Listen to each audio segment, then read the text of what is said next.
안녕하세요. 네, 오늘은 이제 제목은 내가 낫고자 하느냐라는 제목으로 우리가 잘 알고 있는 본문인 이제 베데스다 연못에 대한 사건을 통해서 여러분들에게 말씀을 전하고자 합니다. 여러분들 모두 여러분의 삶이 더 나아지길 바라시죠? 그런데 과연 우리가 낫고자 하는 방향과 그리스도께서 말씀하시는 방향이 같을까? 우리는 이제 항상 이 고민을 해봐야 돼요. 그리고 우리 교회에서 항상 얘기하는 게 있죠? 우리가 하나님보다 성령님보다 앞서지 않고 나가는 것, 구름기둥과 불기둥을 보고 가는 것, 그걸 관동께서 굉장히 강조를 많이 하는데, 결국엔 이것이 우리의 뜻인지 하나님의 뜻인지를 분별할 줄 아는 그 능력이 가장 중요하다고 하는 거를 우리 관동교회 성도님들이 모두 오랫동안 그거를 몸에 이제 체화가 됐었을 거예요. 이제 오랫동안 들으셨기 때문에. 오늘 본문도 어떻게 보면은 마찬가지의 내용이에요. 내가 낫고자 하느냐?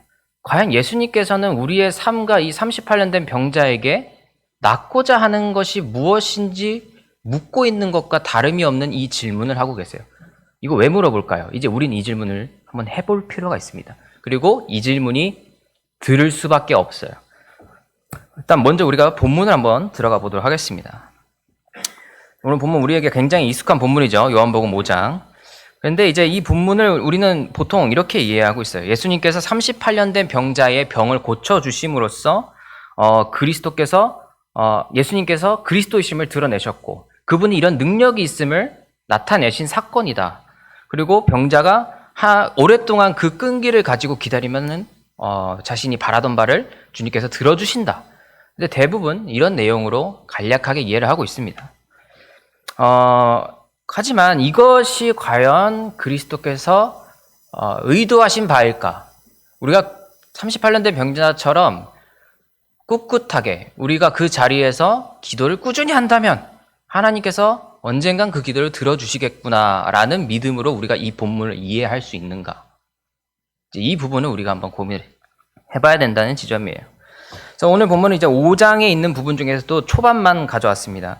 근데 제가 항상 말씀드리지만 성경 본문을 해석하는 데 있어서 가장 중요한 것은 기초적으로 이 본문이 어디에 있는지, 그리고 이 앞장과 뒷장은 또 어떤 내용으로 이어져 있는지, 그러니까 가장 중요한 건 흐름이다라는 거예요.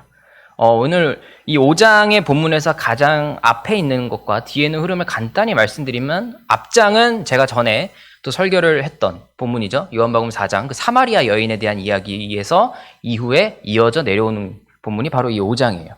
그리고 이 5장을 제가 9절로 끊었지만 이 뒤에는 이제 바리새인들이 나타나가지고 안식일에 대한 것들을 이제 예수님과 논쟁하는 지점이 이 뒤에 나타나게 됩니다. 그게 이제 5장에서 나타나는 주변에 있는 상황들이고요. 제가 오늘 딱 자른 이 본문은 오로지 그냥 베데스다 연못에 대해 사건에 대해서만 조명을 하고 있어요. 하지만 이 베데스다 연못의 사건을 우리가 보면은 그냥 단순히 이것만 보면은 내 기도를 들어주셨구나, 그리스도께서 어떤 기적을 행하셨구나, 이거에 집중해야 되는 부분이 아니라는 거예요. 5장에 아까 어떤 본문이라 말씀드렸을까요? 제가 안식일에 대한 것들을 논쟁을 한다고 하죠. 이 사건 이후에. 그러면은 이 5장에 대한 텍스트, 이 성경 본문의 내용은 안식일에 대한 거를 사실상 메인으로 이야기를 하고 있는 질문이 있는 본문이에요. 그리고 그거를 이야기하기 위해서 이 베데스다 연못이라고 하는 사건을 이 요한복음을 쓴 저자는 이렇게 넣어 놓은 거죠. 결국은 이 이야기를 통해서 요한복음의 저자는 과연 우리에게 진정한 안식일이란 무엇일까를 베데스다 연못의 사건을 통해서 보여주고자 한다라는 거예요. 이게 이제 우리가 흐름을 볼 때 생각해 볼 수 있는 지점이에요. 그래서 이런 내용들이 나오겠구나라는 거를 전체적으로 그림을 그린 다음에 우리가 본문에 좀 더 세세한 부분을 들어가야지 성경을 제대로 이해할 수가 있는 겁니다. 자, 일단 1절로 보면 그 후에 유대인의 명절이 되어서 예수께서 예루살렘에 올라가시니라. 여기서 이제 시간적인 배경이 나와요. 유대인의 명절이다. 과연 이 명절이 어떤 명절일까요? 우리가 알고 있는 유대인의 명절만 하더라도 종류가 굉장히 많아요. 유월절도 있고 7.7절, 초막절, 오순절 등등 여러 가지의 절기가 있어요. 그리고 성경에도 우리가 가지고 있는 성경에 나오지 않는 절기들도 있고 유대인들이 전통적으로 지키는 절기들이 굉장히 여러 개가 있습니다. 한국도 절기가 많이 있는 것처럼요. 근데 이제 우리가 이 명절을 어떤 명절로 이해를 해야 되느냐 라고 했을 때는 어느 정도 의견이 조금 갈리는 부분도 있습니다. 일단 이스라엘 사람들이, 특히 남자들이 율법에서 예루살렘에 가서 명절을 지키라라고 한 명절은 딱 세 가지가 있어요. 첫 번째로 유월절이 있고, 두 번째로 오순절이라고 우리는 얘기하는 칠칠절이 있습니다. 그 다음에 초막절이 있어요. 이 세 가지 명절은 이스라엘 남성이라면 율법에 의거해서 예루살렘으로 가서 명절을 지켜야 되는 명절이에요. 그러니까 율법을 지키지 않은 거예요. 만약에 이 명절에 지금 방금 말씀드린 세 가지 명절에서 예루살렘에 가지 않는다면 그 남성은 율법을 어긴 사람이 되는 겁니다. 이게 이제 유대인들의 율법이에요. 그래서 예수님도 율법을 지키시기 위해서 이 명절에 예루살렘에 가셨는데 이 세 가지 명절 중에 어떤 명절인지는 잘 몰라요. 왜냐면 성경이 본문에서 얘기하고 있지 않기 때문에. 근데 이제 많은 학자들은 이제 앞장에 이제 요한복음 2장 13절에 보면은 유월절이 나와요. 그래서 이 시간적인 순서를 그냥 쭉 간다고 봤을 때 유월절 다음에 오순절이 나와요. 칠칠절이라고 하는. 그래서 이 5장에 나오는 이 명절이 오순절 혹은 칠칠절이라고 부르는 명절이 아닐까라고 많이들 생각을 해요. 하지만 이것도 확실하지 않습니다. 왜냐하면 성경 본문이 이게 시간 순서대로 지금 적혀져 있는지 우리가 알 수 있는 근거가 명확하게 이거다, 100% 이거다 확신할 수 있게 쓰여져 있지 않아요. 그렇기 때문에 우리는 그냥 추측으로 77절, 오순절 이거지 않을까라고 많은 사람들이 그냥 추측을 할 뿐이에요. 그래서 5장 1절에서 이 기쁜 명절, 많은 사람들이 하나님의 어떤 역사심을 기념하기 위한 명절이죠. 유대교의 명절은, 유대인들이 지키는 명절은. 그래서 이 77절을 지키기 위해서 예루살렘에 모였어요. 모두가 예루살렘에서 축제를 즐기는 분위기에 있습니다. 그렇죠? 명절은 우리는 기쁨을 나누는 가족들끼리 함께 모여서 기쁨을 나누는 날이잖아요. 그런데 이 2절을 또 가면은 예루살렘에 있는 양문 곁에 히브리 말로 베데스다라는 곳이 있는데 거기에 행각이 5이 있고 예루살렘에 있는 양문은 진짜 말 그대로 양이 드나드던 문이에요. 그리고 이 양문은 우리가 느헤미야 시대 때 성벽을 재건하면서 만들게 된 문인데 여기 이 문으로 제사를 지낼 때 쓰이던 양, 제물이었던 양들이 지나다녔기 때문에 양문이라고 불렸어요. 그래서 어떤 학자들은 이 문으로 예수님이 지나갔는지 안 지나갔는지도 모르지만 나오지 않죠. 2절에 양문으로 지나가는지 안 지나가는지 예수님이 들어가셨는지 몰라요. 하지만 이 문이 나오는 걸로 봤을 때 어떤 학자들은, 많지는 않습니다. 어떤 학자들은 예수님께서 요한복음에서는 유월절 어린 양이라고 표현을 해요. 유월절에 제물로 드려지는 어린 양처럼 그리스도께서 이스라엘 백성과 온 인류를 위해서 제물로 바쳐지셨다라는 어떤 이미지 혹은 모습들이 요한복음에 굉장히 많이 나타나요. 그래가지고 이 양문을 지나가는 부분들이 예수님을 유월절 어린 양으로 묘사하기 위해서 이런 단어들이 들어간 게 아니냐라고 하는 말들도 있어요. 근데 전 이건 별로 동의하지 않아요. 왜냐하면 들어가지 않았기 때문에. 지금 2절에는 들어갔다고 얘기가 안 나와요. 굳이 양문이라고 하는 거는 그냥 베데스다 연못을 설명하기 위해서 양문이란 단어가 나온 거지 우리가 여기에서 크게 의미를 부여할 필요는 없을 것 같다라고 저는 생각이 듭니다. 그래서 성경을 우리가 볼 때도 본문에 있는 모든 단어 하나하나가 의미가 있을 거라고 착각하는 경우가 있어요. 그게 모든 것이 예수 그리스도와 연결될 것이다.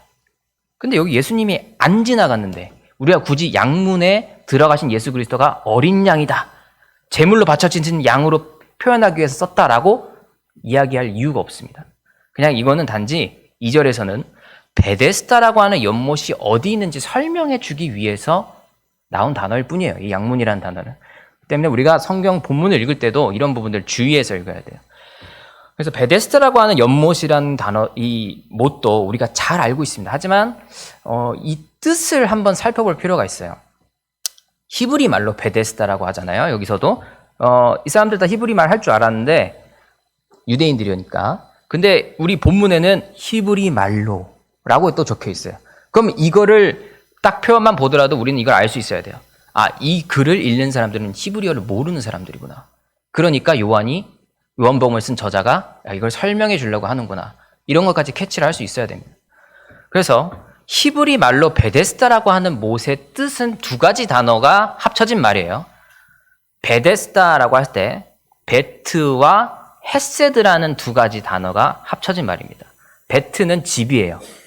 헤세드는 자비 혹은 은혜 이런 뜻을 가지고 있어요. 그래서 베데스다 연못이다라고 하는 그 연못의 이름의 뜻은 은혜의 집 혹은 자비의 집이란 뜻을 가지고 있는 곳입니다. 이걸 여러분들이 알고 가야지 예수님께서 이곳에서 행하신 사역들의 의미가 좀 더 분명하게 드러납니다. 그리고 이 베데스다 연못에 나오는 이 베트라고 하는 이 집이라는 단어는 우리가 굉장히 많이 들었어요. 벳셰메스라고 하는 동네가 사사기에도 나오고, 그리고 우리가 잘 아는 동네 중에 베들레헴이라고 하는 동네도 베트와 레킴이라는 단어의 합성어예요. 그래서 여기는 빵집이라는 뜻이고, 벳엘도 하나님의 집이라는 뜻이에요. 그러니까 이 베트 혹은 디귿 받침이든 아니면 베트든 뭐 번역에서는 굉장히 다양하게 우리가 나타나서 이게 같은 단어인지 몰라요. 근데 원어를 보면 이게 다 같은 단어로 돼 있어요. 그래서 누구누구의 집, 하나님의 집, 뭐 은혜의 집, 다 이런 것들을 알고 가시면 나중에 성경 읽을 때 편하시겠죠. 그래서 2절에서는 이렇게 베데스다 연못이라고 하는 곳이 은혜의 집이고, 그리고 예수님이 찾아간 시간이 1절에서는 명절이에요. 누가 봐도 기쁨과 사랑과 이 공간과 시간을 봤을 때는 모두가 행복해할 것 같은 배경들로 되어 있습니다. 은혜의 집에서 명절에 다 같이 함께 웃으면서 지낼 수 있는 시간과 공간이 1절과 2절에 나타나고 있다는 거예요. 우리가 이것만 봤을 때는 베데스다 연못의 사건이 만약에 뒤에 부분을 모른다고 쳤을 때는 굉장히 행복한 얘기들로 가득하겠구나라고 예상할 수 있을 것 같아요. 뒷얘기를 모른다면. 하지만 우린 뒷얘기를 알죠. 38년 된 병자가 거기 있다는 거예요. 자, 더 들어가 볼게요. 이 5장에 대한 것들도 제가 설명드릴 때 안식일이라는 배경 속에 있었다라는 것도 말씀을 드렸고, 1절과 2절 그리고 베데스다 연못의 뜻도 한번 설명을 드렸어요. 그러면서 우리가 이 배경이 행복에 겨운 내용들로 가득하지 않을까라는 뒷내용이 흘러나올 것 같지만 우리가 잘 알다시피 그러지 않아요. 우리 3절에 보면 그 안에 많은 병자, 맹인, 다리 저는 사람, 혈기 마른 사람들이 누워서 물의 움직임을 기다리니, 본문 한번 볼게요. 물의 움직임을 기다리니 이는 천사가 가끔 못에 내려와 물을 움직이게 하는데 움직인 후에 먼저 들어가는 자는 어떤 병에 걸렸든지 낫게 되밀어라. 이런 내용들이 나오죠. 행복에 겨운 시간과 은혜의 집이라고 하는 곳이지만 병자, 맹인, 다리 저는 사람, 혈기 마른 사람들이 이 공간 안에 있다라는 거예요. 좀 반전이라고 볼 수도 있겠죠. 그리고 유대인들의 사회 속에서 병이 든 사람들은 저주받은 사람들입니다. 유대인들의 사회 속에서 병이 든 사람들은 율법을 어긴 사람들이라고 생각을 했어요. 그들의 마음속에는 그런 마음들이 있었어요. 그러면 여기에 모인 사람들은 어떤 사람들일까요? 사회에 안 좋은 시선을 받는 사람들이에요. 사회에 부정적인 영향을 끼친다라고 낙인 찍혔던 사람들이에요. 왜? 자기가 병에 걸렸다는 이유 하나만으로 율법을 어긴 사람이었고 죄인이었고 이스라엘 민족 가운데서 끊어져야 된다라고 생각했던 사람들이에요. 이 사람들은 명절, 가족끼리 함께 모이는 이 시간에 가족들에게도 버림받았어요. 그래서 어디로 왔어요? 은혜를 구하기 위해서 은혜의 집에 모였습니다. 그곳이 베데스다예요. 베데스다 연못이라고 하는 것은 우리가 생각했을 때 우리의 아픔이 치유되는 곳이라고 할 수 있지만 그것과 동시에 사회에서 굉장히 매장당하고 버려지고 외면당한 사람들이 한 줄기 빛, 바로 그 은혜와 자비를 구하는 곳이기도 하다라는 거예요. 그것이 바로 우리가 베데스다 연못을 생각했을 때 원어적으로도 이 본문에 나오는 상황적으로도 우리가 이해되어야 되는 부분입니다. 이게 일단 세팅이 돼야 돼요. 이 명절에 기쁜 날에 가족들과 함께 먹고 마시고 하나님을 찬양하면 그 날에 이들은 버려졌어요. 그리고 한 줄기 빛만 가지고 언제 이루어질지 모르는 그 은혜의 한 줄기 희망만 가지고 베데스다 연못에 모였습니다. 어떻게 다시 돌아가려고 가족들의 품으로 내 민족이었던 이스라엘 백성들의 사회 속에 다시금 들어가기 위해서 그들은 이 한 줄기 희망만 가지고 베데스다 연못에 온 거예요.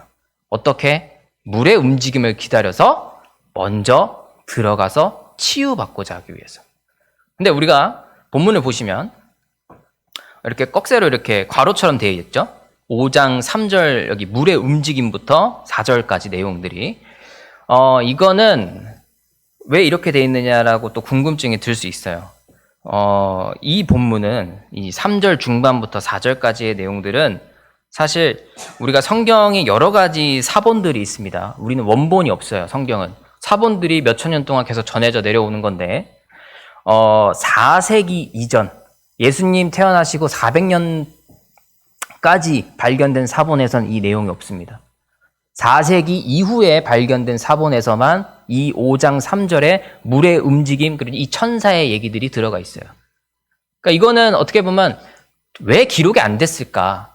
뭐 이런 부분도 생각할 수 있지만 전승적인 차원에서 이야기들이 흘러내려오면서 이 베데스다 연못에 이 기적의 사건이 있었다라는 거는 우리가 이해할 수 있을 것 같아요. 많은 병자들이 거기에서 기다리고 있었기 때문에. 근데 그 원인을 천사 때문이었는지 아니었는지는 사실 우리가 판가름하기가 어렵습니다. 그게 다른 요인이었을 수도 있어요. 왜냐하면 그게 가장 오래된 사본에서는 이 내용이 발견되지가 않아요. 그래서 이런 것들을 우리가 왜 과로가 되었을까라고 했을 때 그 궁금증에 대답이 된다고 한다면 이게 사본적인 차이가 있기 때문에 다 똑같이 내용이 들어가 있지가 않아요. 지금 성경에 우리가 가지고 있는 고고학에서 발견된 이 문헌들이. 그래서 이런 게 지금 괄호로 들어가 있다는 거고요. 그래서 어떤 성경에는 5장 4절이 없음이라고 되어 있는 데도 있어요. 네, 그렇게 되어 있는 성경도 있습니다. 근데 그게 이상한 건 아니에요. 그거를 말씀드리려고 그러는 거예요. 자, 그래서 이제 5절로 가면은 거기 38해 낸 병자가 있더라. 그리고 병자는 이 베데스다 연못에서 이 앞선 천사가 물을 딱 건드리는 순간 누가 먼저 들어가느냐 하는 이 경주에 참여하기 위해 왔습니다. 왜? 자신의 병을 고치기 위해서, 가족들의 품으로 돌아가기 위해서, 이스라엘 백성들의 민족으로 자신이 다시 편입되기 위해서 그렇게 들어와 있는 거죠. 이 은혜의 집 혹은 자비의 집이라고 불리는 이 베데스다 연못에서 모든 사람들이 한 가지 희망만을 가지고 자신의 몸이 치유되겠다라는 그 한 가지의 사건만을 바라면서 기다리고 있어요. 천사가 오기를. 근데 누가 구원받습니까? 맨 처음 들어간 사람이 구원받아요. 선착순이에요. 그러면 이제 여기서 들어갈 수 있는 사람은 조금 덜 아픈 사람들이 구원받을 확률이 높겠죠. 조금 덜 다친 사람들이 구원받을 확률이 높을 거예요. 그래야지 몸을 빨리 굴리든 점프를 하든 달리든 간에 천사가 딱 터치했을 때 그 물결이 있는 그 한 줄기 딱 파동 하나만 보고 바로 들어갈 거 아니에요. 눈도 좋아야 될 거고 소리도 좋아야 될 거고 다리도 멀쩡해야 될 거고 뭐 이 정도면 거의 뭐 피부병 걸린 사람 말고는 뭐 1등 할 수 있는 사람이 별로 없어요. 이 38년 된 병자는 왜 38년 누워 있었겠어요, 여기서? 뒤에 나오지만 못 들어가니까 38년 동안 있는 거예요. 이 베데스다 연못이라고 하는 이 은혜의 집, 자비의 집이라고 하는 이 공간은 경쟁 사회예요. 은혜의 집이 아니에요. 자비의 집이 아니에요.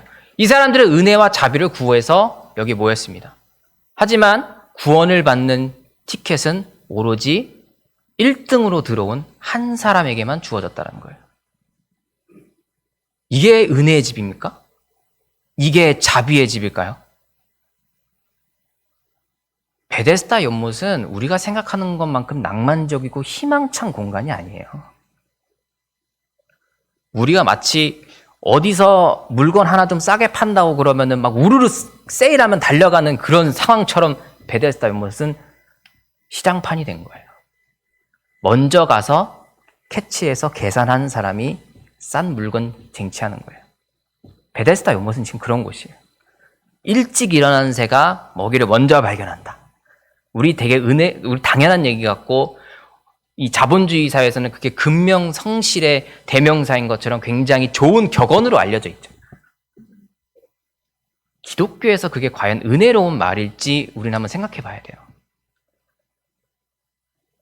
성경은 항상 약자와 과부와 나그네를 보호하고 먼저 그들을 챙겨주라고 얘기를 해요. 근데 우리가 살고 있는 이 사회는 근면성실, 먼저 일어나고 부지런한 사람들에게 너는 정말 이 사회에서 도움이 되는 사람이구나. 혹은 너는 역시 그렇게 하니까 성공하는구나. 이런 평가를 내려요. 근데 기독교는 그렇지 못한 사람들, 오히려 이 병자들, 가난한 자들, 과부, 어린이들을 먼저 챙겨주라고 얘기하는 게 우리가 믿고 있는 신앙이에요. 그리고 예수님도 명절에 오셔서 가장 먼저 찾아간 곳이 이 병자들이 있는 곳이라는 거예요. 기쁜 날에 예루살렘에 분명히 가족들이 있을 텐데도 가지 않으셨어요. 가족들을 먼저 만나지 않았어요. 명절이잖아요. 예수님은 먼저 베데스다 연못으로 갔다는 거예요. 거기 누가 있습니까? 병자들이 있고, 앞에 뭐라고 적혀있죠? 네, 맹인이 있고, 다리 저는 사람도 있고, 혈기 마른 사람도 있고, 사회에서 버려진 사람들이에요. 이스라엘 백성들은 만나려고 하지 않았고 쳐다도 보려고 하지 않았던 사람들을 먼저 찾아가셨어요. 그들의 가족이 되어준 거죠, 사실상. 명절에 함께 있는 사람이 가족 아니겠어요? 멀리 떨어져 있으면 그게 무슨 상관이 있겠어요? 사실 같이 있는 사람들이 가족이죠. 옛날엔 이웃사촌이란 말도 있었지만 요즘은 좀 그렇지만 그런 것들이 다 이런 맥락 속에서 우리들의 삶 속에도 있는 표현들인 거죠. 예수님은 이렇게 병자들을 먼저 생각해서 그들의 자리로 가셨지만 사실 자비와 은혜의 집이라고 하는 곳조차 우리는 무한 경쟁의 시대를 살고 있다. 그렇게 따지면 오늘날의 시대와 이 베데스다 연못의 시대가 상황이 별로 다르지가 않아요. 이 시대가 얼마나 빠르게 변하고 있고 이 시대가 얼마나 치열하고 얼마나 내가 더 분발하지 않으면 다른 사람들에게 뒤처지고 그게 너무 많이 보이잖아요. 도시는 더 그렇죠. 다 버려지고 어떻게 보면은 밀려나간 사람들에 대해서는 관심이 없고 오히려 성공한 사람들에 대해서만 우리가 조명을 비추고 있어요. 방송도 그렇고 유튜브도 그렇고 다 그런 사람들을 바라죠. 그리고 보고 있고 많은 사람들이. 하지만 우리가 봐야 되는 그 어떤 스포트라이트의 그 조명은 오히려 실패하고 무너져 내렸고 쓰러진 사람들을 우리가 다 볼 수 있어야 된다는 거예요. 예수님 그렇게 하셨고. 그런데 이제 우리가 만약에 상처 있고 다들 우리도 어느 한편에는 상처와 어떤 안 좋은 기억들이 다 있는 사람들이지만 모두 희망을 가지고 만약에 이 교회에 왔다고 칩시다. 우리의 상황이 더 나아지기 위해서 이 교회에 와서 하나님 말씀 붙잡고 다시 내가 재기하겠다. 다시금 성공하겠다. 베데스다 연못과 뭐가 다릅니까? 우리가 그런 마음을 가지고 이 자리에 왔다면 이 병자들도 그런 마음을 가지고 왔어요. 내가 구원받아서 몸이 치료받아서 다시 사회로 돌아가서 다시 일어서겠다. 그런 마음으로 왔어요. 근데 그게 뭐가 나쁘냐라고 얘기할 수 있겠죠. 근데 봅시다. 우리가 하나님을 믿고 있는 것, 일단 그거를 기본적인 세팅을 하고 했을 때 내 상황을 벗어나기 위해서 하나님을 믿습니까? 그러면 상황을 벗어나게 해주지 않는다면 우리는 하나님을 버릴 겁니까? 우리는 항상 이 질문에서 굉장히 삶의 갈등을 많이 해요. 그렇죠? 우리 모든 사람들이 그렇게 신앙의 가장 힘든 순간이 무엇이었을까 했을 때 내 인생이 가장 힘들었을 때 하나님께서 도와주지 않는 것처럼 느껴졌다. 그러면 우린 절망하게 돼요. 근데 베데스다 연못에 있는 병자들은 한 가지 희망을 가지고 온 거죠. 근데 왔더니 경쟁이에요. 왔더니 여기는 내가 하나님께서 다 받아주고 이렇게 세워주고 해서 왔는데 1등만 그렇게 해준대. 이게 교회일까요? 이게 믿음일까요? 이게 하나님일까요? 우리는 여기서 고민이 될 수밖에 없습니다. 베데스다 연못이라고 하는 이 공간이 과연 우리에게 신앙에 있어서 기쁨만 주고 우리가 도달해야 되고 우리가 가야 하는 곳인지. 베데스다 연못에서도 중요한 거는 우리가 7절, 8절 한번 읽어볼게요. 시작. 병자가 대답하여 주어 물이 움직일 때에 나를 못에 넣어주는 사람이 없어 내가 가는 동안에 다른 사람이 먼저 내려가나이다. 예수께서 이르시되 일어나 내 자리를 들고 걸어가라 하시니 예수님이 걸어가라고 하지 않으면 우리가 못 걷는 거예요. 결국에는 예수님께서 그렇게 하시도록 할 때만 우리에게 그 구원이 임하는 거예요. 근데 그거는 하나님, 예수님, 성령님의 자유죠. 우리가 그 주권을 좀 인정할 필요가 있습니다. 이거는 뭐 다른 본문에서 또 얘기를 할 수 있을 것 같은데요. 6절에 보면은 예수께서 그 누운 것을 보시고 병이 벌써 오래된 줄 아시고 이르시되 네가 낫고자 하느냐. 저는 이걸 딱 듣고 좀 어이가 없었어요. 자, 5절에 38에 된 병자가 있어요. 예수님 딱 그거 보고 이거 좀 오래됐네. 성경도 얘기하고 예수님도 알아요. 근데 왜 물어봅니까? 당연히 낫고 싶지. 당연한 거 아닙니까 이거? 38년 된 병자한테 그 당연한 걸 묻고 있어. 저는 이렇게 느꼈어요. 네가 낫고자 하느냐. 병자 입장에서 생각해 보세요. 여러분이 38년 된 병자예요.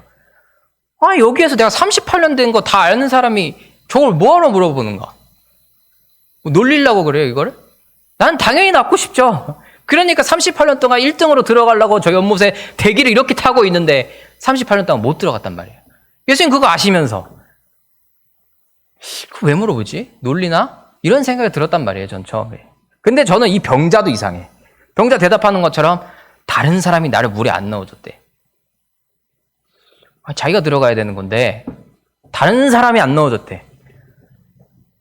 결국엔 남 탓이에요. 내가 들어가야 되는 것인데 못 들어갔어. 근데 그러면은 그냥 내가 지금 몸이 불편해서 못 들어갔다 얘기할 수도 있는 건데 남들이 안 넣어줬대. 안 넣어줬대요. 그럼 이건 뭐예요? 자기는 남들이 넣어줘야 되는 사람이라고 인식하고 있는 거예요. 이 병자의 태도는 이미 나는 다른 사람이 도와줘야 돼. 그게 당연하다고 생각하고 있는 거예요. 남이 도와줘야 되는 행태가. 이 병자의 태도는 38년 동안 병자가 된 이 상황 속에서 이 사람이 굳어진 생각은 나는 남의 도움 없이는 이 연못 안에 들어갈 수가 없다. 나에게 다른 사람의 도움이라고 하는 거는 너무 당연한 거다. 이거를 이미 이 사람은 마음속에 변화가 이렇게 이뤄진 거예요, 지금. 이 38년 된 이 시간이 길다, 짧다, 이게 중요한 게 아니에요. 38년 내도, 내가 여기 들어가야 되는데, 예수님이 이렇게 물어봤으면, 제가 다리가 불편해서, 몸이 불편해서 아직 못 들어가고 있습니다. 이렇게 얘기할 수도 있어요. 근데 이 사람은 어떻게 얘기합니까? 다른 사람들이 나를 안 넣어줬어요. 38년 된 병의 가장 무서운 지점은 이 사람이 38년 동안 몸을 못 움직인 게 아니에요. 내가 다른 사람의 도움을 받아야 된다고 당연하게 생각한 게 병입니다. 이 마음의 태도부터가 잘못됐어요. 내가 가는 동안 다른 사람이 먼저 내려간다. 근데 예수께서 이르시되 일어나 네 자리를 들고 걸어가라.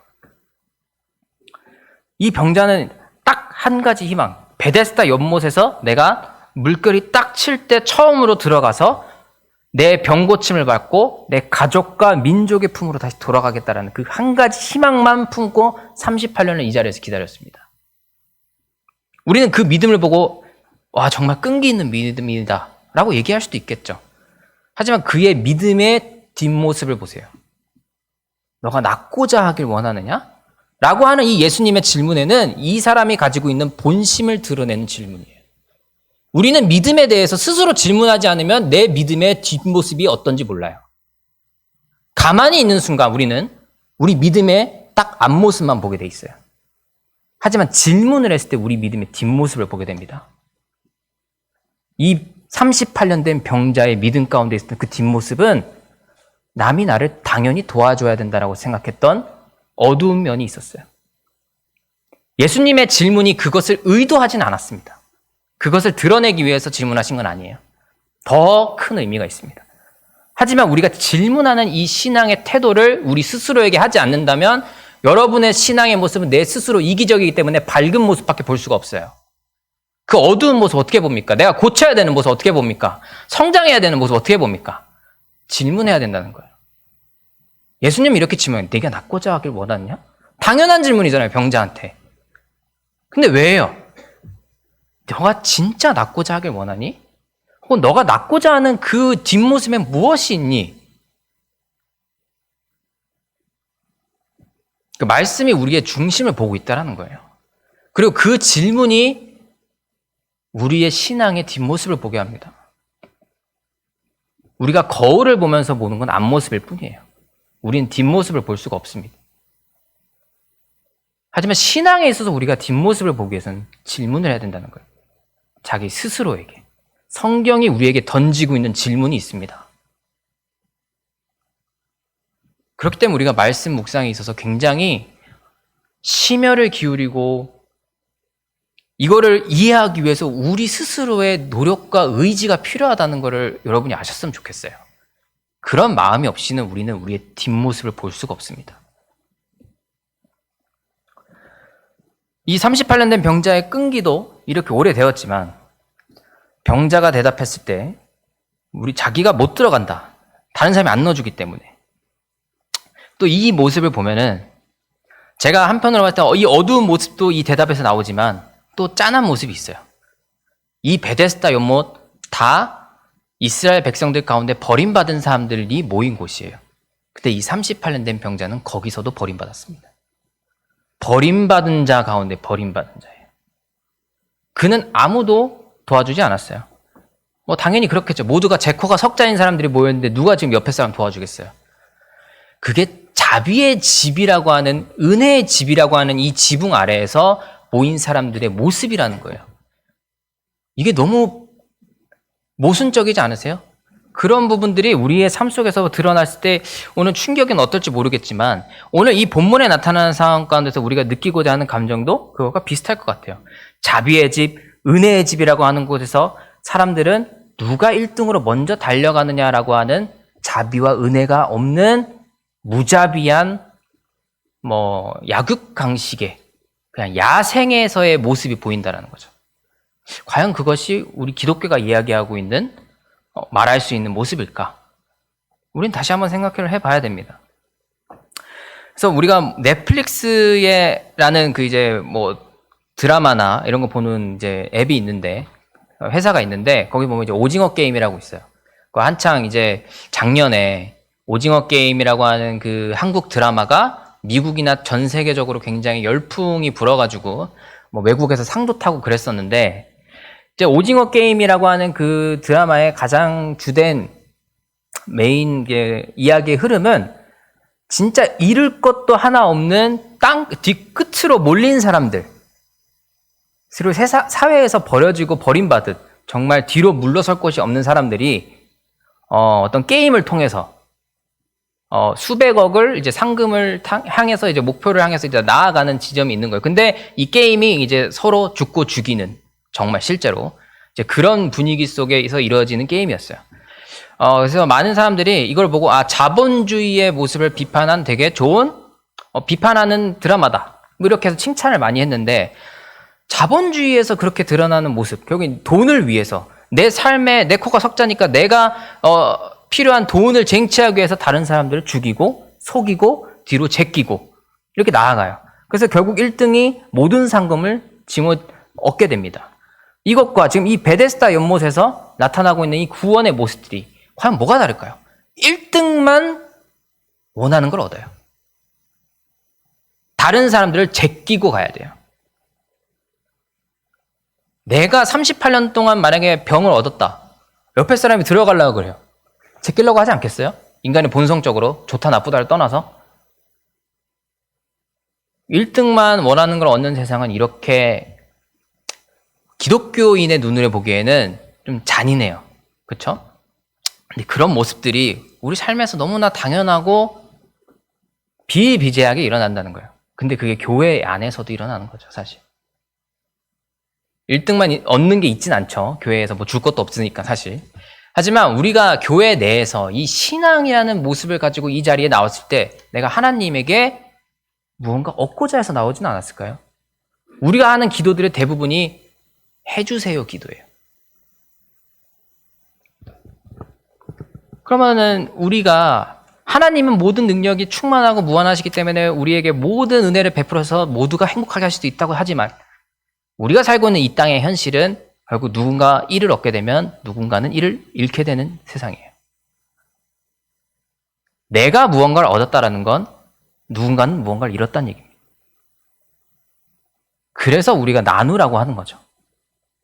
그게 이제 기독교적인 방식인데 이런 부분들이 우리의 삶과 교회와 이런 영역들을 가리지 않고 나타나는 게 우리가 살고 있는 이 땅의 현실이라는 거예요.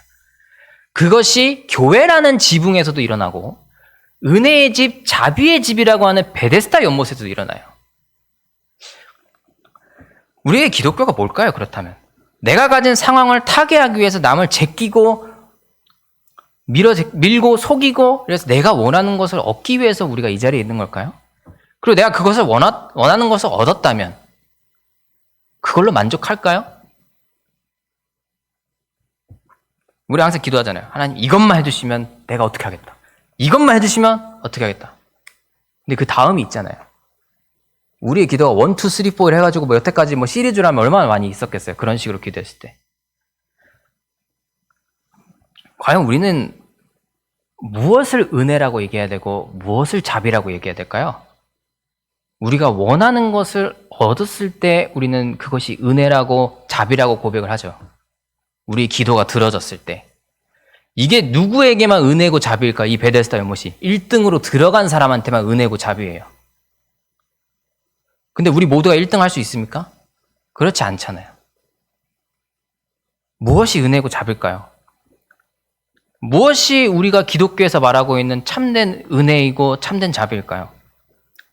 내 유익이 성취됐을 때 그걸 은혜라와 자비라고 얘기할 수 있을까요? 이 베데스다 연못의 상황처럼?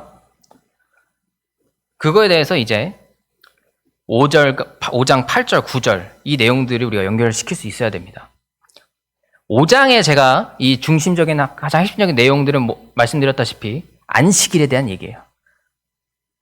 이 뒤에 부분에 가면은 이제 안식에 대해서 이제 바리새인들과 이제 싸우게 되는데 그렇게 봤을 때 우리에게 참된 은혜와 자비라고 하는 것은 하나님께서 우리의 성취가 이루어지든 안 이루어지든 주시는 그 안식 가운데 거해져 있을 때 우리가 참된 자비와 은혜라고 이야기할 수 있는 거예요. 우리의 기도가 들어졌을 때 은혜고 자비가 있는 게 아니에요. 참된 안식 가운데 거하면 그게 우리의 상황이 더 좋아졌던 나빠졌던 그거에 흔들리지 않는 참된 안식이 우리에게 은혜고 자비인 겁니다. 그러면 상황에 흔들리지 않는 신앙을 할 수 있게 돼요. 오로지 예수 그리스도만 보는 신앙을 할 수 있게 돼요. 그게 우리는 자기 만족이라고 누가 비판할 수도 있어요. 하지만 성경은 그렇게 얘기합니다. 예수께서 이르시되 일어나 내 자리를 들고 걸어가라 하시니 그 사람이 곧 나아가서 자리를 들고 걸어가니라. 이날은 안식일이니. 병이 고쳐졌을 때 안식을 한 게 아니에요. 걸어 나가면 이 사람이 안식일이 오는 거예요. 고쳐지고 나갔을 때 비로소 이 사람에게 안식일이 다가오는 겁니다. 이 안식이 어떤 안식일인지 아세요? 베데스다 연못을 떠났을 때 안식이 있는 거예요. 베데스다 연못이 어떤 것이에요? 제가 아까 말씀드린 것처럼 거기에는 경쟁과 속임과 1등만 살아남는 세상이에요. 근데 그리스도께서 주시는 은혜와 자비는 그런 은혜와 자비가 아니에요. 그 상황에서 오히려 벗어나질 수 있게 하는 것이 그리스도께서 주시는 안식이에요. 그것이 우리가 바라야 되고 구해야 되는 참된 안식이에요. 우리가 계속 베데스다 연못 앞에서 누가 1등으로 들어가느냐 그 싸움을 하는 것이 우리에게 안식이 아니에요. 그건 1등만 안식이겠죠. 하지만 기독교가 얘기하는 안식은 그 자리를 벗어 걸어 나가는 게 참된 안식인 거예요. 그러면 이 병자에게는 다리가 몸이 고쳐지든 안 고쳐지든 안식이 있을 겁니다.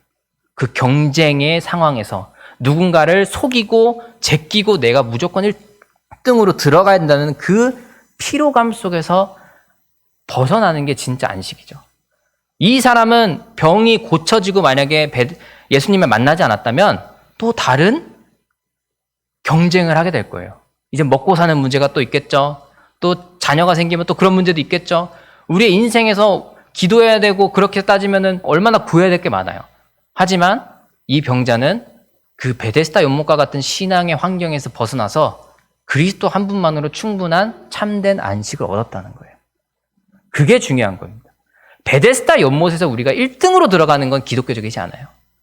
오히려 베데스다 연못을 벗어나게 해주실 그리스도를 만나는 게 더 중요합니다. 그게 우리에게 안식일인 겁니다. 그런 상황이 계속되고 그런 신앙이 우리에게 계속 주어져 있을 때 그런 믿음으로 계속 살아나가는 게 우리에게 진짜 안식이에요. 우리가 그 안식을 구할 수 있도록 노력해야 됩니다. 이제 우리가 이 첫 질문 다시 생각해봐야죠. 너가 낫기를 원하느냐? 예수님께서 낫기를 원한다고 물으시는 그 질문의 의도는 뭐가 있을까요? 정말 이 38년 된 병자의 병이 낫기를 바라는 것이었을까요? 베데스다 연못에서 있었던 그 경쟁과 누군가를 속이고 1등으로 들어가야 되는 그 무한 경쟁의 상황 속에서 오히려 벗어나게 해주는 것이 예수님께서는 진짜 낫는 거라고 생각하셨던 거예요. 그게 우리의 삶 속에서 너무나 드러나요. 우리가 살고 있는 현실은 너무도 각박하잖아요. 누군가보다 더 경쟁해야 되고 내가 누군가보다 더 낫다는 걸 증명해야 되는 게 우리가 살고 있는 현실이에요. 하지만 예수님께서는 그거 다 필요 없다라고 얘기하시는 거잖아요. 너 하나만으로 충분하다라고 얘기하는 게 오히려 그것을 내가 받아들이지 못하고 있다는 거예요. 주변의 환경 때문에. 근데 우리가 교회에 와서만큼은 그런 것들을 벗어낼 수 있어야죠. 그래야지 참된 안식을 얻죠. 오히려 예수님께서 우리에게 질문하고 계시는 거예요. 너가 낫고자 하기를 원하느냐? 우리는 무엇을 낫고자 하기를 원합니까? 내 상황이 나아지기를 원하세요? 아니면 참된 그리스도로부터 안식을 얻기를 원하세요?